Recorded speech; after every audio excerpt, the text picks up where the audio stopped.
마태복음 23장 1절에서 끝절까지의 말씀입니다. 제가 한 절, 여러분들께서 한 절 그렇게 교독하시겠습니다. 이에 예수께서 무리와 제자들에게 말씀하여 이르시되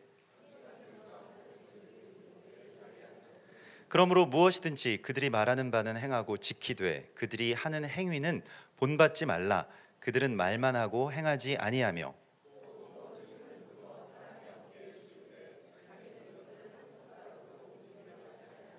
그들의 모든 행위를 사람에게 보이고자 하나니 곧 그 경문 띠를 넓게 하며 옷수를 길게 하고 시장에서 문안 받는 것과 사람에게 랍비라 칭함을 받는 것을 좋아하느니라.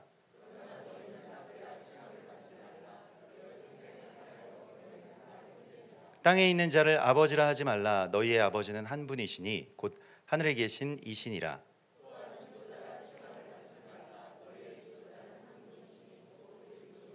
너희 중에 큰 자는 너희를 섬기는 자가 되어야 하리라.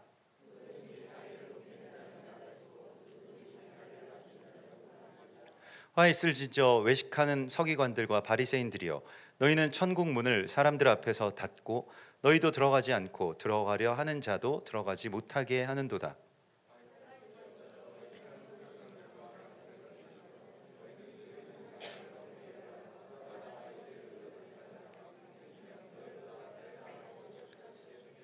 화 있을진저 눈먼 인도자여, 너희가 말하되 누구든지 성전으로 맹세하면 아무 일 없거니와 성전에 금으로 맹세하면 지킬지라 하는도다.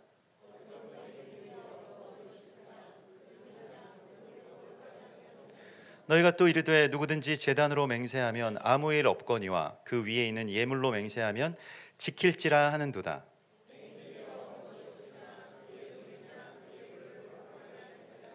그러므로 제단을 맹세하는 자는 제단과 그 위에 있는 모든 것으로 맹세함이요,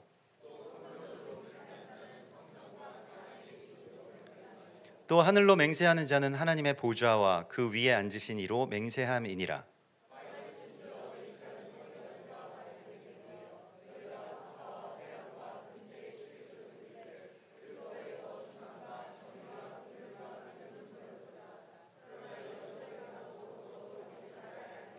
맹인된 인도자여, 하루살이는 걸러내고 낙타는 삼키는도다.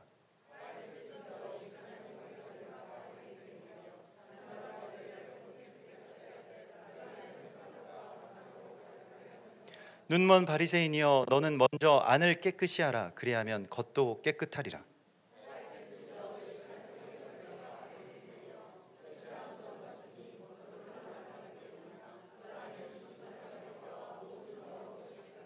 이와 같이 너희도 겉으로는 사람에게 옳게 보이되 안으로는 외식과 불법이 가득하도다.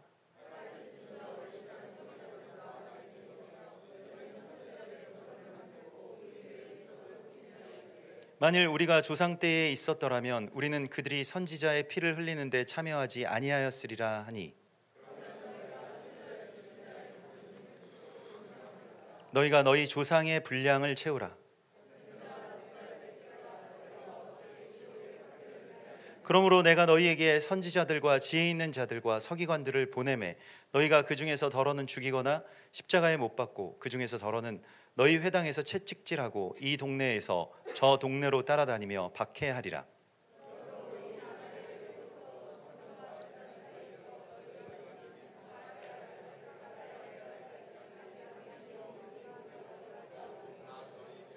내가 진실로 너희에게 이르노니 이것이 다 이 세대에 돌아가리라.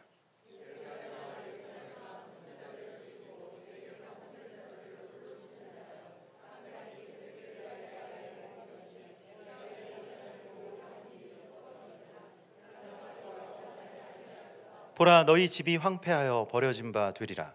내가 너희에게 이르노니 이제부터 너희는 찬송하리로다. 주의 이름으로 오시는 이여 할 때까지 나를 보지 못하리라 하시니라. 아멘.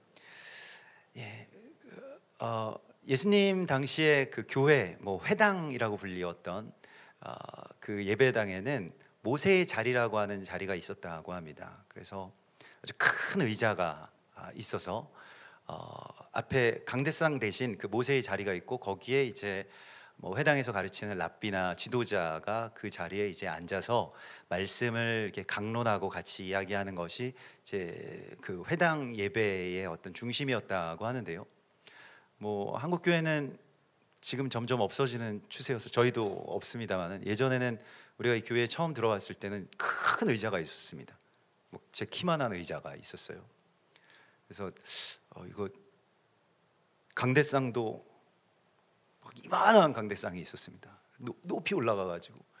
그래서 이제 그 우리가 이제 새로 들어와서 이제 이걸 좀 어떻게 어디다가 치우면 안 되겠냐고 그랬더니 목사님이 그냥 쓰시죠. 이거 버리기에는 너무 아까운데요. 이거 원목으로 된 거라 가지고. 그래가지고 아직도 못 버리고 지금 다락 쪽에 창고에 있습니다. 근데 제가 거기에 앉으면 진짜 막 너무 위축될 것 같아가지고요. 그래서 한 번도 감히 앉아보지는 못했는데, 아무튼 그런 모세의 자리 같은 것이 있었다고 합니다. 일종의 뭐 오늘날로 치면 굉장히 뭐 VVIP석이라고 할까요? 그 앞에서 이제 사람들을 내려다보면서 어떤 영적 허세에 잠겨 있었던 그 바리새인과 서기관들을 향해서 예수님께서 말씀하시는 이 말씀의 내용이 오늘 마태복음 23장 말씀입니다. 당시에 무너져가는 이스라엘에게 그나마 위안이 되고 또 힘이 되었던 사람들이 바리새인들이었습니다.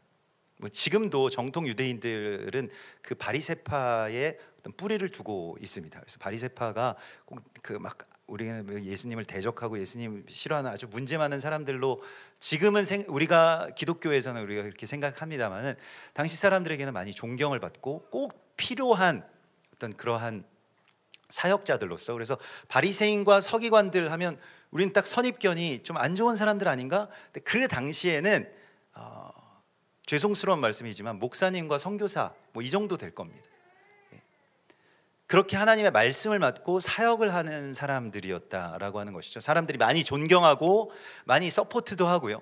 그래서 많이 지지하는, 또 영적으로도 많이 그런 지지를 받는 사람들인데, 그들이 어느새 이제 그 상석에 앉는 것, 혹은 어떤 모임을 가든지 잔치 자리에, 오늘 6절에 보면 윗자리와 회당의 높은 자리에 앉으려고 하는 사람들로 전락해버리고 말았다라고 하는 것이죠. 그래서 계속 그런 자리에 앉기를 애쓰지 말라. 그래서 어떻게든 그런 자리를 좀 피하라고 말씀을 하시고 있습니다. 지난주에 또 지난 열흘 동안 그 시온 컨퍼런스라고 하는 큰 예배, 큰 대회가 있었습니다. 그래서 같이 모여서 뭐 모르시는 분들도 있을지 모르니까요. 많이 다들 아시겠습니다만 참석도 하시고, 그렇지만은 뭐 지금 처음 들으시는 분들도 있겠습니다. 그래서 다 모여서 이제 조국 통일을 위해서 특별히 유대인 예배자들과 한 100명 정도 됐습니다. 그리고 열방에서 한 200명 정도 되는 뭐 하프 연주팀, 또 중보자들, 기도하는 분들 이렇게 초청해 가지고 숙식, 뭐 비행기 뭐 이런 것들을 이렇게 지원하고 같이 모여서 집회를 열었거든요. 그래서 두 개가 큰 그런 그 첫 번째 문을 여는 게 이제 롯데호텔 소공동에 있는 그 명동 롯데호텔의 큰 그랜드 홀을 빌려가지고 한 1,000명 정도가 같이 예배를 드렸죠.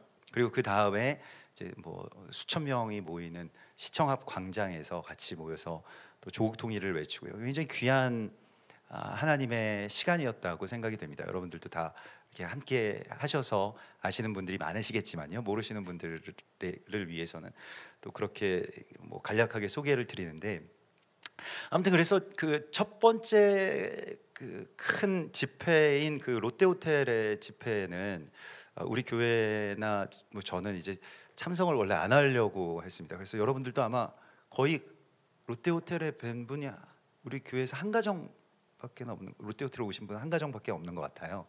우리 공식적으로 그때 신청을 안 하고, 그래서 롯데호텔 또 가야 되시는 분들도 있고 그러셔서 이제 일부러 이제 거기에서는 좀 빠져야 되겠다 이렇게 생각을 했는데, 이제 뭐 정말 그런 뭐 교계의 뭐 지도자, 또 뭐 정치인들, 뭐 또 외교부 뭐 그런 쪽에서 이제 오셔서 이스라엘 뭐 뭐 대사 뭐 이런 분들이 이제 다 오시고 뭐 아주 유명한 뭐 유대인 사역자들도 이제 그곳에 총 집결하는 어떤 그러한 행사였습니다. 그래도 그러한 예배여서요. 근데 아무튼 뭐 안 가려고 이게 아무 생각 없다가 거기서 연락이 와가지고 제가 예배를 인도를 해야 된다는 거예요. 한 타임을. 그래서 한 팀이 다 할 수가 없으니까 조금 이렇게 연합해서 이렇게 짐을 나눠지자. 그래가지고 또 그걸 또 거절할 수가 없잖아요. 그래서 그럼 예배 인도를 하겠습니다. 그래서 뭐 곡들도 보내고 그렇게 그날 가기로 했는데 그날이 우리 예배팀 수련회랑 또 중고등부 수련회가 그날 오후부터 있어가지고 그날 이제 저는 부득이하게 오전에만 하고 오후에는 가야 되겠습니다. 이렇게 양해를 구했어요. 그래서 오전에 참석하러 갔는데 사람이 너무 많은 거예요. 1,000명이라는 사람이 한 그 공간에 이렇게 쫙 모여 있으니까 와 너무 많은데 가자마자 이제 집에 가고 싶은 거예요. 그래가지고 일단은 화장실로 갔습니다. 화장실로 가서 이제 주님께 기도를 하는데 주님 여기 사람이 제가 너무 많은데 실은 제가 한 3년 전인가 4년 전인가 한국과 이스라엘은 하나다 그 실로 베노드 찬양팀이 오고 그런 행사가 송도 주사랑교회에서 있을 때 그분들이랑 같이 예배드리고 싶어가지고 갔는데 차를 대고 이제 예배당에 올라가는데 사람이 너무 많아가지고 그냥 집에 왔었거든요. 그 다음부터 예 그렇게 거기 참여를 안 거기까지 갔는데 그래서 이번에 이렇게 열심히 송도에도 가고 뭐 시청학 강장에도 가고 이렇게 예배드리는 게 개인적으로는 굉장히 큰 헌신이었다고 할까요? 하나님께 뭐 좋아하지 않지만은 그런 하나님의 잔치니까 천국 잔치니까 제가 하는데 그래서 하나님 제가 기도를 하는데 이런 큰 원유맨의 어떤 잔치가 열리는 거 너무너무 감사하고 너무 기쁘고 정말 하나님께 너무 감사드리고 이렇게 이 자리에 뭐 함께 있다는 것이 정말 기적과도 같고 꿈처럼 느껴지는데 그런데 가능하시면은 좀 저를 약간 좀 숨겨주시면 좋겠습니다. 이렇게 기도를 했어요. 그래서 지존자의 은밀한 곳에 그 날개 그늘 아래 저를 좀 숨겨주십시오. 수많은 사람들 안에서 그런 기도를 했어요. 그러면 제가 이 시온대회 열심히 참여하겠습니다. 그래서 하나님이 너를 어떻게 숨기니? 너는 너무 빛나서 안 돼. 뭐 이렇게 말씀하실 줄 알았거든요, 속으로. 근데 그게 아니라 알았다 그러시는 거예요. 그래서 이제 들어갔는데 하나님이 지혜를 주셨어요. 정말 그 홀 안에 막 1,000명 되는 사람들이 막 이렇게 있고 뭐 오고 가고 뭐 열방에서 이스라엘에서 누가 왔나 뭐 저 교계에 아주 큰 어른이 오셨네 뭐 이런 유명한 분들 오시고 막 이러니까 너무 막 들어가서도 막 정신이 없는 거예요. 근데 그때 딱 하나님이 맨 앞자리로 가서 앉으면 된다. 그래가지고 맨 앞자리로 가가지고 제일 구석이지만 맨 앞자리 갔더니 그때 제가 일체의 비결을 배웠습니다. 이 수많은 군중 속에서도 하나님과 나만 있는 예배가 있구나. 맨 앞자리에 가니까 좋은 게요. 앞자리에 계신 분들은 알겠지만 앞에 아무도 안 보이잖아요. 그러니까 정말로 그냥 뭐 우리 교회에서 예배드리는 것이나 아니면 정말 하나님 앞에서 예배드리는 그런 기분이 되더라고요. 그래서 또 찬양 인도를 하기로 했는데 뭐 거기는 워낙 인사하시는 분들, 인사해야 될 분들도 많고 뭐 여러 가지 행사 이 진행되는 것들에서 성령의 또 감동이 오셔야지 또 이렇게 뭐 순서가 올 수도 있고 안 올 수도 있고 그래서 밤 10시까지 기다리라는 거예요. 언제 할지는 모르는데. 근데 저도 그런 마음이 있었는데 밤 10시까지 그러면 그냥 순종하면서 기다리고 참여하고자 하는 마음이 있었는데 우리 수련회가 있고 그래서 좀 일찍 이제 가야 된다라고 양해를 드리고 혹시 제가 인도를 못 하게 되더라도 괜찮습니다 이렇게 말씀을 드렸죠. 그래서 뭐 예배가 이제 오전 예배가 다 끝났어요. 그래서 저는 이제 점심 시간에 가기로 했으니까 이제 이제 가면 되겠구나 그랬더니 거기에 계신 진행하시는 전도사님이 막 헐레벌떡 뛰어오시더니 지금이랍니다 그러는 거예요. 사람들 다 나갔어요. 아무도 안 다 식사하러 나가시고 뭐 스태프들 조금 있고 이제 뭐 또 열방에서 오신 분들 막 샌드위치 드시고 계시고 이제 그런 분위기예요.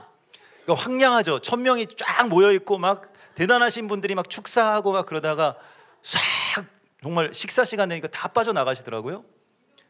그래서 이거는 정말 응답이구나. 하나님의 어떤 신의 한 수가 여기 있었구나. 아무도 없는 거예요.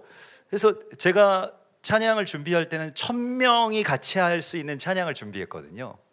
근데 혼자 올라가가지고 예배 팀도 없어요. 다 식사하셔야 되니까 어쨌든 혼자 올라가가지고 피아노는 쳐주겠다는 거예요. 그래가지고 누가 또 헌신하셔가지고 피아노 치고 막 올라갔는데 주님, 여기가 지존자의 은밀한 그늘이었군요. 완전한 사각지대.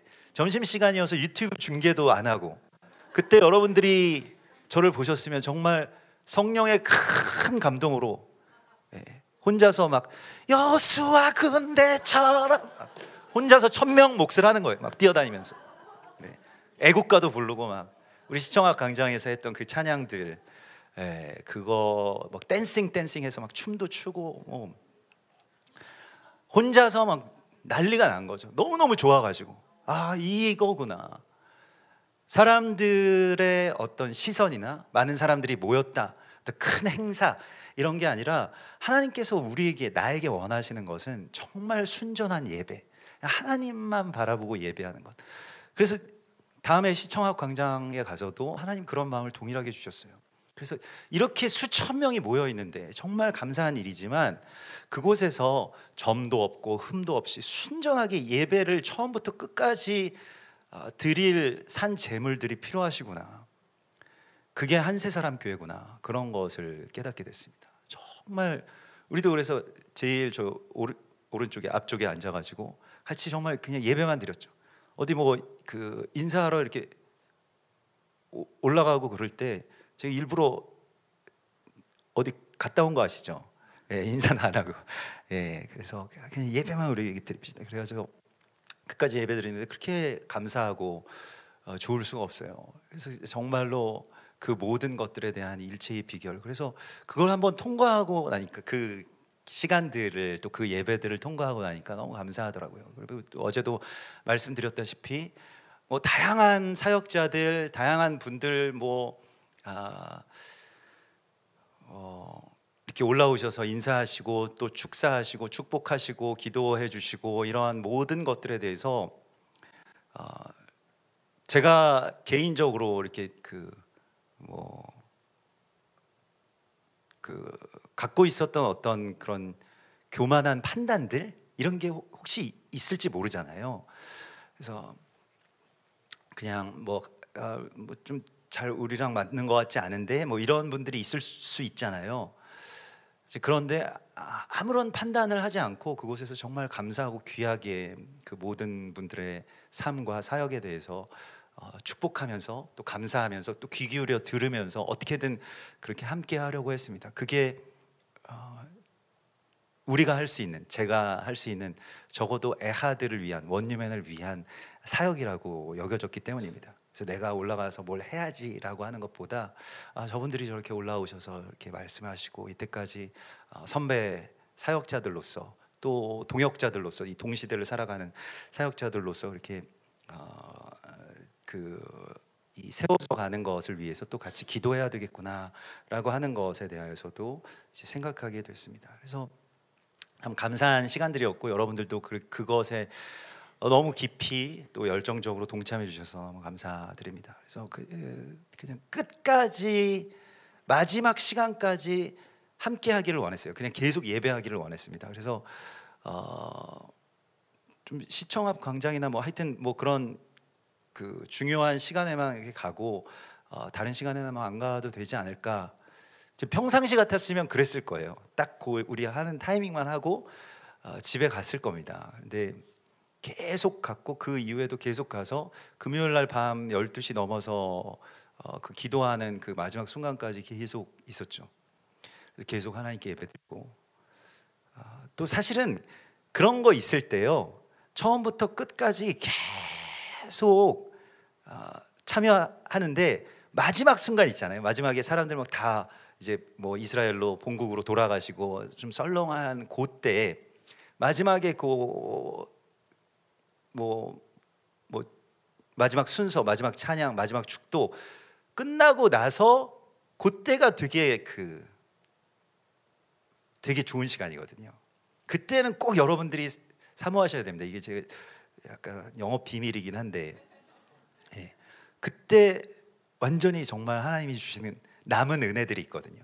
사람들이 미처 가져가지 못한 그것들, 그걸 받는 거거든요. 그래서 예전에 어떤 집회에서 이제 그 우리 교회 예전 제 모교회 집회에서 이제 방언 받을 때도 목사님 축도 끝난 다음에 막 그 축도 끝나고 후주 나올 때 그때부터 이제 방언이 시작돼 가지고 그 시간만큼은 꼭 같이 있고 싶다. 그래서 뭐 일산에서 이제 브레드 샤바 끝나고 막 부랴부랴 가가지고 그렇게 그 참여했죠. 그래서 끝까지 이 나다를 줍는 심정으로, 룻과 같은 그런 심정으로 이제 가서 시온 대회 컨퍼런스에 남은 그 부스러기들, 저는 자존심만 좀 버리면 부스러기가 12광줄이잖아요. 예, 뭐 부스러기를 왜 먹냐, 막 상석에 앉아가지고 딱 주는 거 먹어야지, 이런 분들도 계신데 저는 또 그런 자존심이 없습니다. 그래가지고 비천함에 그 떨어진 것도 잘 주워 먹거든요. 저는 실제로도. 예, 그래서 뭐 그런 걸 드세요, 막 그런, 떨어져도 뭐 그냥 툭툭 털고. 사실은 사람이 그 땅을 먹는 게 제일 건강한 거거든요. 그래서 막 흙 묻었다 뭐 이래가지고 안 드시는 분들이 있는데 그 좋은 걸 왜 안 드십니까? 먼지 같은 거 다 우리가 먼지에서부터 와서 먼지로 돌아갈 건데, 몸의 성분이기 때문에 다 드셔도 됩니다. 저 지금까지 별 탈 없어요. 예. 그래서 그래가지고 뭐 저를 뭐 따라서 또 하여튼 그런 일이 있습니다. 그래서 좀 웃긴 이야기가 있는데 나중에 아껴놨다가 들려드릴게요. 그래서 아무튼 그런데 거기에서 마지막에 그럼 나달이 뭘까 이렇게 하는데, 이제 다 끝나고 이제 다들 이제 뭐 금요 그 일에 거의 마지막이죠. 다음 날 아침에 예배가 있긴 했습니다만은, 그래서 그 마지막 부분에서 막 이제 남았는데, 제가 정말 깊이 감동했던 거는 송도에 계신 그 사역자들, 뭐 장상일 목사님이나 아니면 뭐 예배팀이나 그런 분들이 끝나면 바쁘고 또 다른 스케줄도 있고 만나야 될 분들도 있고 또 힘들잖아요. 빨리 짐 싸서 끝나나 안 끝나나 보자 하고 확 튀어나가는 게 아니라 계속 남아 있는 거예요. 계속 기도를 하시더라고요. 예배팀도 그렇고 뭐 그 목사님도 그렇고. 사실 뭐 만나서 인사하고 악수할 분들이 얼마나 많겠어요. 근데 기도하시면서 또 안수도 해주시고 뭐 그러더라고요. 그래서 그 마지막에 거기에 들어가 가지고 마지막에 그래서 이제 집에 가야 되겠다 하고 나갔다가 또 뭐 그 책을 누가 달라고 그러셔가지고, 어떤 권사님이 달라고 그러셔가지고 정말 마지막에 사람들 거의 다 나갈 때 이제 들어갔어요. 차를 뭐 가지고 와서 막 책을 가지고 올라가서, 근데 이제는 그 목사님이 딱 다 기도를 마치고 안수도 좀 다 하시고 이제 내려가시려고 하더라고요. 그래서 막 달려갔죠. 달려가가지고 그동안 너무 감사했습니다. 그래서 저도 안수 한번 해주세요. 그랬더니 목사님이 안수를 해주셨어요. 장상희 목사님이. 근데 너무 감사한 기도들을 많이 해주시더라고요. 그래서 뭐 이런 원유맨 에하드 이런 게 아니었으면 같이 그렇게 연합될 수 있었을까 하는 생각이 드는 뭐 그런 사역자들, 또 교회, 또 이스라엘과 열방, 이런 분들이 한 자리에 그렇게 있을 때에 하나님께서 우리 가운데 주시는 어떤 지혜나 그런 것들은 철저하게 겸손한 겁니다. 내가 여기에서 정말 뭐 떨어진 부스러기라도 먹겠다라고 하는 심정이 있으면, 글쎄요, 아마도 여러분들도 그런 생각이 있으실지 모르겠습니다만 우리가 제일 많은 걸 얻지 않았을까 이런 생각이 듭니다. 물론 다들 그렇겠지만 하나님의 은혜는 풍성하지만 저는 너무 많은 것들을 얻은 것 같아요. 자존심을 내려놓고 또 뭐 자리를 탐하지 않고 또 하나님만을 순전하게 이렇게 예배할 때에 하나님께서 주시는 큰 은혜들이 있습니다. 그래서 하나님이 지금 이 시기에 우리 가운데 주시는 이런 지혜들을 잘 받아야 됩니다. 겸손함이라고 하는 것이요, 낮아짐이라고 하는 것이요, 그리고 상석에 앉지 않기로 결단하는 것이요. 그래서 오늘 8절에 보면 너희는 랍비라 칭함을 받지 말라. 너희 선생은 하나요. 너희는 다 형제니라. 여러분 이걸 새기십시오. 이 말씀을 그냥 받아서 삶 가운데 새겨달라고 말씀을 하세요. 내가 선생되지 않는 것이 얼마나 중요한 일입니까? 다 형제라는 거예요. 그런데 왜 자꾸 가르치려고 드냐는 거예요. 너 이거 몰랐지, 너 이거 잘못됐지, 너 이거 나한테 배워야 돼. 이런 것들이 관계를 파괴합니다. 세대가 파괴돼요. 더 이상 그런 사람이랑 대화하고 싶어 하지 않습니다. 이 다음 세대들은요.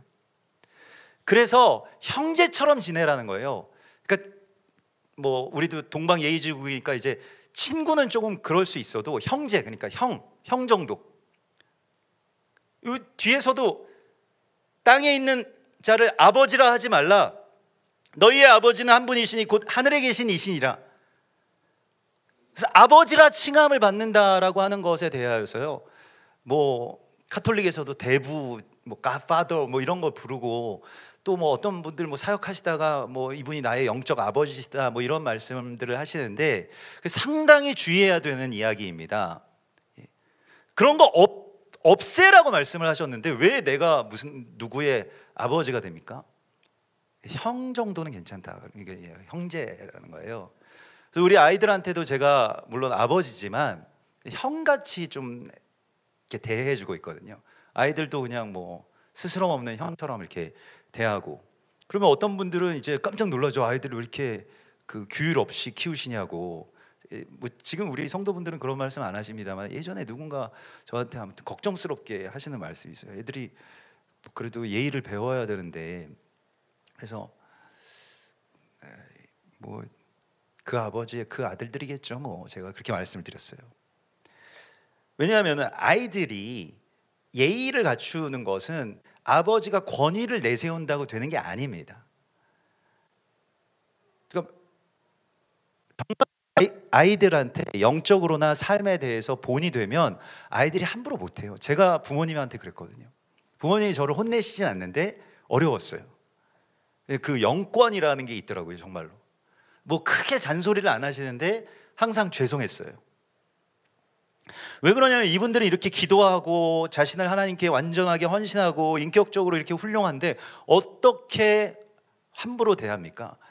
자기가 그렇게 살지 못하면서 권위만 내세우게 되면 아이들이 처음에는 그거를 일종의 폭력이죠. 그런 무력에 대해서 굴복하겠지만 나중에는 아무도 대화를 즐겨하지 않을 겁니다. 그래서 너희는 선생 되지 말고 아비 되지 말라 이렇게 말씀을 하세요. 이거 우리 삶에 있어서도 적용해야 됩니다. 자녀들에게 자꾸 뭘 가르치려고 들지 마시라는 거예요. 배우는 거는 자녀들이 하나님께서 가르쳐 주시고 알아서 깨달을 때까지 제 옆에서 도와주고 기다려주고, 또 아이들이 가장 그래도 많이 보는 교재는 부모들이거든요. 본인이 그냥 잘 살면 되는 겁니다. 근데 뭘 자꾸 가르쳐야지 얘가 잘 될 것처럼 느껴지는 것은 성경적이지가 않다니까요. 그렇게 사람들과의 관계를 맺으면 안 됩니다. 자꾸 가르치려고 들지 말라. 랍비가 되려고 하지 말라. 아비가 되려고 하지 말라. 또 지도자라 칭함을 받지 말라. 이게 성경의 리더십의 핵심입니다. 랍비가 선생이 되지 말고, 가르치지 말고, 권위적이지 말고, 지도자라고 하는 칭함을 받지 말라. 너희의 지도자는 한 분이시다, 그리스도. 그러니까 자기가 칭함을 받게 되는 순간부터 그때부터 내가 그리스도가 되고 교주가 되고 사이비가 되는 겁니다. 그럼 이제 어떻게 해야 되느냐? 이게 이제 우리의 과제인데요. 우리 가정에서나 또 교회에서나 뭐 어떤 공동체에서나 여러분들이 갖고 있는 모든 과제가 여기에 있는데, 그럴 때 주님께서 우리에게 이 리더십을 가르쳐 주신 거예요. 리더가 되지 않는 리더십, 아무도 가르치지 않는 선생, 권위를 내세우지 않는 형 같은 아빠, 이런 것들이요. 이게 다윗 왕의 리더십입니다. 다윗 왕은 8아들 중에 막내였어요. 다윗 왕의 리더십에는 항상 그 막내 귀염둥이 리더십이 있습니다. 제가 그 다윗 왕의 리더십을 담게 해달라고 하나님께 늘 기도하고, 제가 교회 사역을 섬기면서도 항상 갖고 있는 생각은 귀염둥이가 되게 해달라고 기도를 하고 있습니다. 귀염둥이 리더십. 근데 그거 하나님이 들어주셔가지고 성도분들이 저를 되게 귀여워하시잖아요. 여러분들 귀여우시죠? 제가 귀엽게 보시고 막 어떨 때는 뭐 밥도 사주시고 막 힘들어 보이신다고. 이번에도 뭐 시온 대회 하면서 너무 힘들지 않으시냐고 막 쓰러지시는 거 아니에요? 막 그러시는데 제가 어딜 봐서 쓰러지게 생겼습니까? 예. 또 어떤 힘든 그 지점을요, 그 힘들다는 거는 그 이론적으로도 보면 그 데드 포인트를 못 넘겨서 그렇습니다. 그러니까 이게 우리가 마라톤 그 이론 가운데 하나가 막 뛰다 보면 힘들잖아요. 죽을 것 같고. 그러면 그때 멈추거든요. 근데 42.195km를 어떻게 뛸까요? 뛰다가 죽을 것 같은 순간이 오는데 그때 계속 뛰는 거예요. 그게 데드 포인트입니다. 거기서 대부분은 거기까지 가지도 않고 너무 힘들다, 너무 힘들 것 같다 이러는데 거기서 확 뛰어버리면 어떻게 될까요? 그때 그 이론적으로 세컨드 윈드라고 하는 두 번째 바람이 불어옵니다. 그래서 막 이 뇌에서도 도파민이 나오고 아픈 데가 싹 사라져요. 너무너무 상쾌하고 즐겁고 이거 평생 뛸 수 있겠는데 이렇게 해서 뛰는 겁니다. 그러니까 뭐 맨날 뭐 교회에서 힘들다, 뭐 지쳤다, 번아웃 됐다, 뭐 어떻다, 뭐 상처받았다 이런 게 다 데드 포인트까지 못 가서 그런 거예요. 거기를 지나가면 그 다음부터는 힘든 게 뭐 어디 있습니까? 그래서 되게 힘드실 것 같아요 그러는데 안 힘들잖아요. 그런데 안 힘드시죠? 안 힘드셨잖아요. 힘드셨나요? 좀 더 해야 돼요. 힘드셨으면은 아직 너무 내가 힘이 좋아가지고 그런 거예요. 내가 힘들다는 거는 아직 데드 포인트, 죽을 때를 못 넘겨서 그래요. 내가 죽으면 그 다음부터는 쉽습니다. 내 몸도 내 몸이 아닌 것 같고 내가 지금 살아있는 건지 천국에 있는 건지 그런 느낌이 들 때가 진짜 좋은 느낌이거든요. 그래서 제가 지금 그런데 너무 좋아요. 그래서 우리는 이렇게 자기가 높이 올라가서 뭐 누굴 통제하고 무슨 일을 만들어내고 이럴 필요가 없다는 것입니다. 다윗이 인구조사 한 번 했을 때가 딱 왕 노릇했던 딱 한 번이거든요.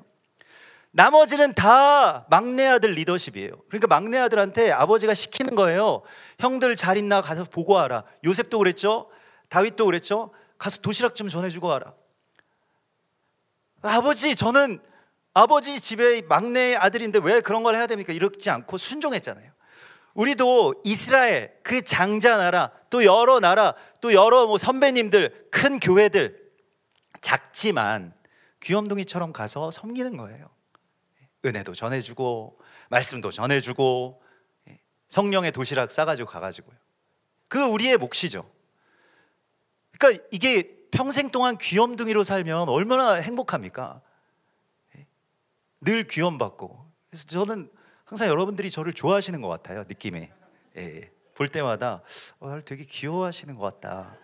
그렇게 생각이 되고 귀염둥이 리더십. 그래서 막 뭐 이렇게 통제하거나 뭐 나를 따르라 뭐 이런 거 안 하고 그냥 형님들 가시면은 뒤에서 이렇게 좀 아버지가 뭐 갖다 드리라 그러면 갖다 드리고 뭐 이런 것이죠. 얼마나 편합니까? 우리가 이방인이라고 하는 게 얼마나 다행이에요.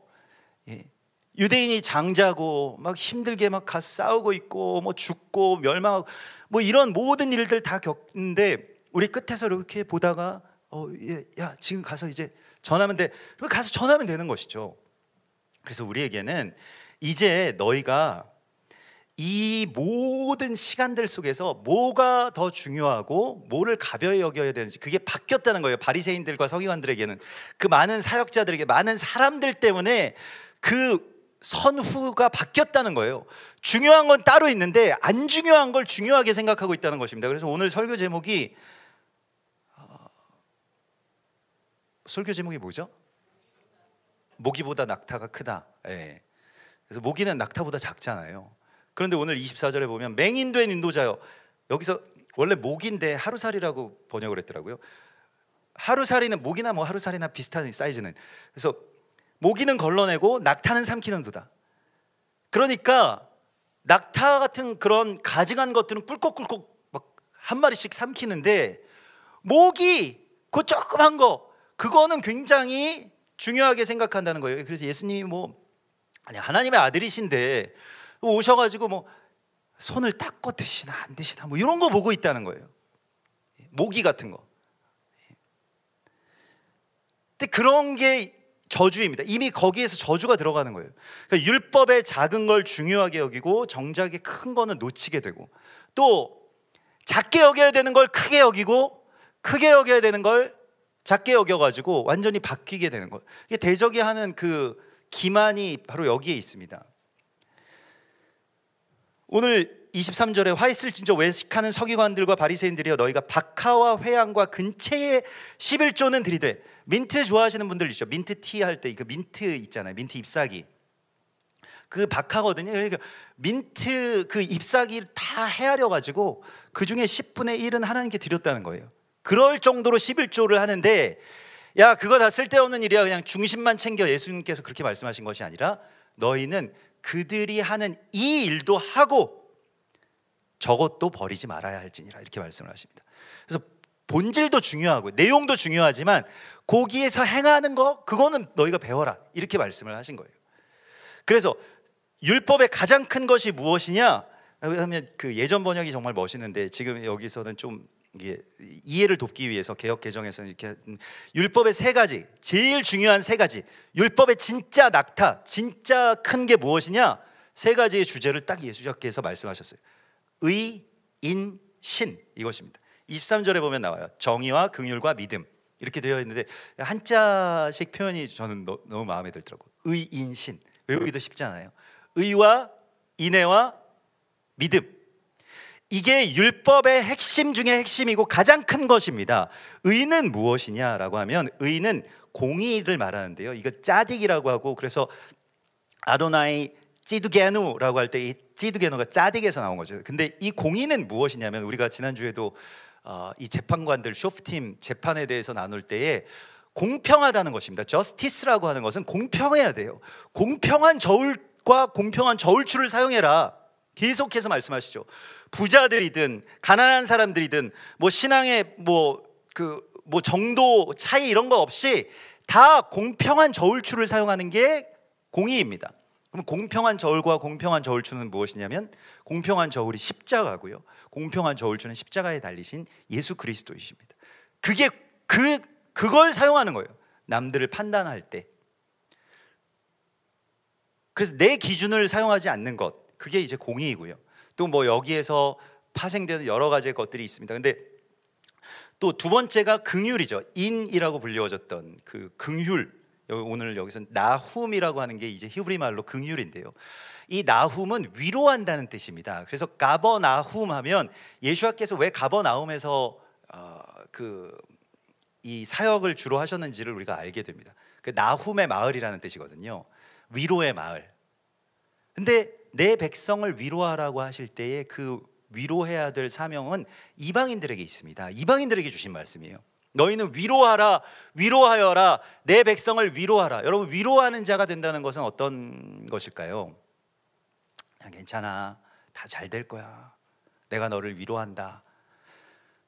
물론 그런 위로도 귀하지만은 나훔의 원래의 뜻은 숨을 깊게 내쉬어 준다라는 뜻입니다. 그 사람을 대신해서 숨을 쉬어준다는 뜻이에요. 그 사람을 대신해서 숨을 쉬어주는 게 기도입니다. 중보하는 거예요. 그 사람이 지금 기도할 힘이 없잖아요. 이스라엘이 예수와의 이름으로 기도할 힘이 없잖아요. 그러면 누가 나훔이 되어야 됩니까? 누가 숨을 쉬어야 됩니까? 우리가 해야 되죠. 북한 백성들이 숨을 쉴 힘이 없다라고 한다면 우리가, 또 유대인들이, 믿는 유대인들이 같이 와서 그렇게 나훔, 위로하는 거죠. 함께 숨을 쉬고. 그리고 세 번째가 믿음입니다. 믿음이 가장, 율법에서 가장 큰 건데 너희는 믿음을 버렸도다, 이렇게 말씀을 하시는데, 믿음은 우리가 하나님 다 믿잖아요. 그래서 믿음을 안 버린 것 같은데, 성경에서 믿음이라고 하는 것을 하나님께만 해당하는 행동으로 놓았을 때가 가장 위험한 시간입니다. 그러니까 하나님을 믿잖아요. 여러분들 다 하나님을 믿으시죠? 근데 문제는 무엇인지 아십니까? 그것만 가지고 천국에 들어갈 수 있다고 생각을 했는데, 그거는 하나님이 말씀하실 때 야고보서 2장에서는 그거는 마귀들도 그렇게 믿는다, 너희가 믿는 그 믿음을 다 갖고 있다는 거예요. 난 대단한 건 줄 알았는데, 하나님 믿어주기만 하면 하나님이 구원을 주실 줄 알았는데, 근데 야고보서에 나와 있잖아요.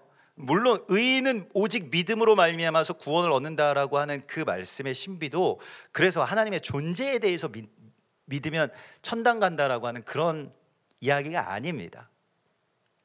오늘 여기서 예수님께서 말씀하신 것은, 그 믿음이라고 하는 것은 무엇일까요?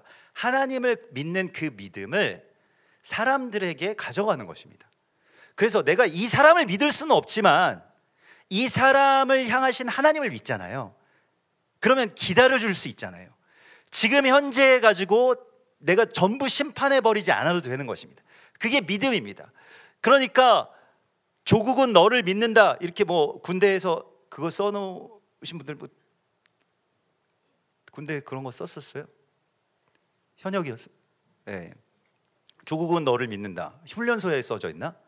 아무튼 조국이 우리를 믿고 또 서로가 서로를 믿고, 이게 이제 하나님의 나라를 세워나가는 율법의 어떤 아주 그 열매인데, 그걸 놓치고 있었던 거예요. 우리가 불신사회잖아요. 아, 저 사람 좀 이상한 거 아닐까? 저 교회 좀 이상한 거 아닐까? 여기 십자가가 없으니까 이단 아닐까? 네.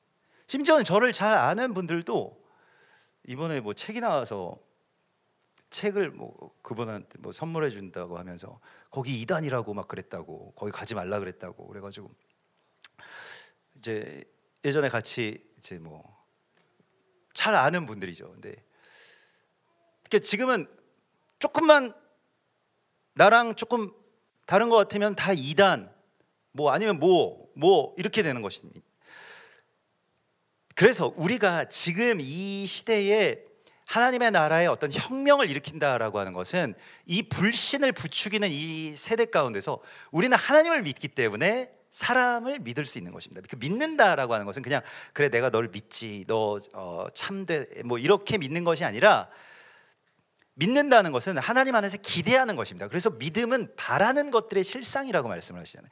지금 현재의 모습이 아직 완전치 못할지라도, 이스라엘이 아직 그렇죠, 북한이 아직 그렇죠, 그렇지만 하나님이 행하실 일들을 믿고 믿음으로 선포하는 것입니다. 이게 믿음입니다. 그러니까 우리가 하나님을 믿는 그 믿음이 그렇게 이웃들에게 확산되는 것, 그렇게 연결되는 것이 지금 우리의 사명입니다. 얼마나 불신된 세대 가운데 우리가 살고 있습니까? 그래서 오늘 주님께서 말씀하시는 것은 우리에게, 그래서 너희는 행하는 자가 되라, 이것을 행하여야 한다, 말하는 것을 행하는 자가 되라, 들은 것을 행하는 자가 되라고 말씀을 하십니다. 그래서 행함이 있는 믿음에 대해서 뭐 야고보서도 말씀하시지만 오늘도 예수님께서도 말씀을 하시는데, 행함이라고 하는 것은 자기 결단이나 결심에서 나오지 않습니다. 그건 한계가 있어요. 그래서 내가 하나님 말씀대로 행해야지, 행해봐야지 라고 한 게, 그 최대치가, 거기에 정점을 찍은 사람들이 누구냐? 바리새인들이에요. 바리새인들이야말로 행함으로 어떻게든 구원을 얻어보려고 했던 사람들입니다. 근데 안 됐잖아요, 그게. 그러면 행함은 어디서 나오느냐? 정말 열심히 살았거든요, 바리새인들. 성경 말씀대로 살려고. 근데 막 이상하게 되어버렸다는 거예요. 그러면 행함은 어디에서 나오냐? 예수께서 말씀하셨죠. 오직 성령이 너희에게 임하시면 너희가 그 권능을 받고 행하게 된다는 거예요. 권능 없이, 그 성령께서 주시는 권능 없이 자기 의와 자기 열심과 자기의 결단으로 하려고 하면 결국에는 어떻게 되느냐? 바리새인과 서기관들처럼 되는 거예요. 잘 행하지도 못하고. 그래서 우리는 성령의 권능을 받아야 됩니다. 그래야 행함이 있는 믿음까지 도달할 수가 있거든요. 성령의 권능은 그럼 우리가 어떻게 받느냐? 성령의 권능을 디나미스라고 하는데요. 디나미스는 그 당시 그 다이너마이트의 어원이 되죠. 지금도 뭐 그 영화가 지금 뭐 오펜하이머가 개봉해가지고 핵 폭탄 뭐 이런 것들을 개발하는 어떤 물리학자들 이야기인데, 제가 뭐 영화를 보지는 못했습니다만은 보려고 이제 그러면 이제 공부를 해야 된다 뭐 그래가지고 이제 핵 폭발의 어떤 원리 이런 것들을 다시 한번 보게 됐더니 깜짝 놀란 게, 그 원자가 둘로 쪼개질 때 에너지가 생긴다는 거예요. 아주 지극히 작은 원자가, 쪼개질 것 같지 않은 그 원자가 둘로 쪼개어질 때 그때 폭발력이 생긴다는 것입니다. 디나미스라고 하는 건 폭발력이거든요. 엄청난 권능, 그 폭발력이 어디에서 나오느냐? 회개에서 나오는 거예요. 회개. 너희는 옷을 찢지 말고 마음을 찢고 이제라도 돌이켜 하나님 앞에 나와서 회개하라. 지금 우리에게 필요한 것은, 우리가 지금 뭐 어떤 행사가 지나가서 뭐 큰 행사가 성공적으로 뭐 끝나고 우리도 거기에서 붕 떠 있어야 되는 그런 시간이 아니고, 주님께서 우리에게 말씀하신 것은 지금 이 70년이, 분단의 70년의 이 해에 우리가 정말로 마음을 쏟고 마음을 찢으면서 해야 될 일이 회개라는 겁니다. 내 마음이 쪼개어지는 회개, 거기에서 폭발이 일어나고 거기에서 통일이까지 가게 되는 거예요. 이거는 다른 것으로는 되지 않습니다. 성령의 권능은 회개에서만 나오는 거예요. 그래서 물론 이번에 뭐 여러 가지 어떤 순서들 때문에 좀 지극히 그것에 비해서 짧은 시간이었지만은 저는 그때 이제 같이 회개합시다라고 해서 목회자들 엎드려서 무릎 꿇고 회개합시다라고 할 때에 정말 말할 수 없는 탄식이 저한테 부어졌습니다. 근데 그때 뭐 제가 혼자서 여기서 막 오열을 하면 여러분들이 좀 걱정하실까봐 뭐 저도 이제 좀 자제하게 되는데, 거기는 뭐 사람들이 너무 많으니까 거기 무릎 꿇고 있으니까 막 아무렇게나 울어도 상관이 없더라고요. 너무 좋더라고요. 그냥 막 펑펑 울면서 소리 지르면서 하나님 앞에 회개를 하는데, 그 죄악됨들, 저의 뭐 개인적인 죄악에 대해서도 회개를 하지만 이 한국 교회와 재단과 또 목회자들로서의 어떤 그런 모든 죄악들이 지금 내가 이거 어깨에 짊어지고 여기에서 주님 앞에 엎드리는구나라고 하는 것이 느껴져가지고 엄청난 회개가 그때 시작됐습니다. 그래서 그때 회개 기도가 조금만 더 됐으면은 완전히 정말 땅이 갈라질 때까지 가지 않았을까, 이런 생각이 들더라고요. 제일 중요한 거거든요. 지금 이 시간에 우리가 해야 될 가장 중요하고 가장 힘을 쏟아야 될 일이 회개입니다. 회개. 행사가 아니고요, 뭐 엄청난 어떤 이벤트가 아니라 회개하는 것입니다. 그래서 오늘 주님께서 우리에게 우리에게 꿈꾸는 것과 같은 그런 시간들을 주셨지만은, 그러나 우리에게 다시 이 시간에 우리가 해야 될 일들을 말씀을 하십니다. 예수께서 이렇게 말씀을 하세요. 너희는 너희 조상들의 분량을 채워라, 이렇게 말씀하십니다. 오늘 본문에서 분량 채우는 게 무엇일까요? 오늘 32절에 분량을 채워라. 이게 요즘에는 뭐 방송 용어로 뭐 방송 분량을 채운다고 이렇게 돼서 뭐 뭔가 이렇게 웃긴 얘기를 하고 뭐 그러면 뭐 분량이 채워지고 이렇게 생각을 하는데, 여기서 분량을 채우라는 거는요, 너희가 조상 때에 있었다라면 이렇게 말했다는 거예요. 30절에 보면 우리는 그런 죄를 짓지 않았을 것 같습니다 라고 하는데, 그러면 너희가 선지자를 죽인 자의 자손임을 스스로 증명함이로다. 우리랑 상관없는 이야기가 아니라는 거예요. 너희는 너희 조상의 분량을 채워라. 무슨 분량을 채우라고 말씀하시냐면 회개의 분량을 채우라는 것입니다. 이게 이루어져야 70년의 저주가 끊깁니다. 이번에 70주년에 왜 이렇게 큰 대회를 열었습니까? 다니엘서 9장에 나오는 다니엘의 그 기도죠. 나 다니엘이 책을 통하여 여호와께서 말씀하시는 말씀으로 선지자 예레미야에게 알려주신 그 연수를 깨달았으니 곧 예루살렘의 황폐함이 70년 만에 그치리라 하신 것이니라. 70년 만에 황폐함이 그친다. 그래서 우리도 지금 저 북녘 땅의 동포들이 포로되고 남북한이 갈라져서 이 분단 국가로, 지금 마지막 남은 분단 국가로 살아가고 있는 이러한 안타까운 시간 속에서 70년 만에 이 포로들이 돌아온다라고 하는 그 예언이 우리 가운데 성취되려면 어떻게 해야 되느냐? 그래, 70년 만에 돌아온다고 하셨으니까 그냥 이제 돌아오면 되는구나. 다니엘도 그걸 알고 그냥 우리가 그냥 돌아가면 되겠구나, 이렇게 한 게 아닙니다. 그때 70년이라고 하는 이 숫자, 이 언약을 깨달았을 때 다니엘이 뭘 했습니까? 내가 금식하며 베옷을 입고 죄를 덮어쓰고 주 하나님께 기도하며 간구하기를 결심했다고 되어 있습니다. 그리고 조상들이 지었던 죄를 자기 죄로 자복하면서 3주 동안 금식하면서 기도해요. 이게 다니엘의 기도입니다. 새 일의 기도이고요. 하나님이 응답 주실 때까지 기도한 거예요. 하나님이 응답을 빨리 주셨을 수도 있지만은 뭐 중간에 뭐 그런 어떤 전투들도 있었고요. 그러면서 응답이 느려져서 3주 동안 다니엘이 금식을 했죠. 그 노인이 총리 출신입니다. 자기는 죄가 아무것도 없어요. 어릴 때부터 뜻을 정해서 왕궁에서 나오는 음식을 절대로 먹지 않고 뜻을 정해서 예루살렘을 향해서 하루 3번씩 기도했던 사람입니다. 완전한 의인이죠. 그런데 금식하면서 애통해하면서 우리 조상들이 거기서 이렇게 말합니다. 우리는 이미 범죄하여 패역하여 행악하며 반역하여 주의 법도와 규례를 떠났사오며, 우리가 이미 범죄하였다는 것은 과거의 죄악에 대하여서 조상들이 지은 죄악을 자기 죄로 끌어안은 겁니다. 이런 사람이 일어날 때 70년의 결박이 풀어진 것입니다. 우리가 신사참배 시대에 우리가 살지 않았기 때문에 신사참배를 나는 안 했지?